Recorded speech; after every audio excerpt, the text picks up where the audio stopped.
பாமக தலைவர் அன்புமணி ராமதாஸ் வேட்பாளர் சௌமியா அன்புமணியை ஆதரித்து பாலக்கோட்டில் பிரச்சாரம் மேற்கொண்டார். அப்பொழுது சௌமியா அன்புமணி ஒரு பெண் சிங்கம் என அன்புமணி ராமதாஸ் புகழாரம் சூட்டினார். எல்லாம் சேர்ந்து இந்த தேர்தல் நம்ம மிக முக்கியமான தேர்தல்.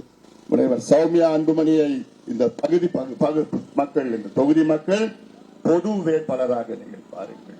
நல்ல படித்த பண்புள்ள நாகரிகமான நேர்மையான வேட்பாளர், நியாயமாக இருப்பார்கள்.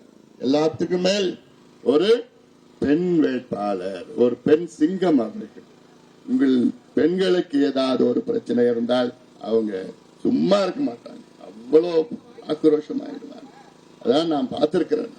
அப்படிப்பட்ட ஒரு பெண் போராளி உங்களுடைய நாடாளுமன்ற உறுப்பினராக வர வேண்டும்.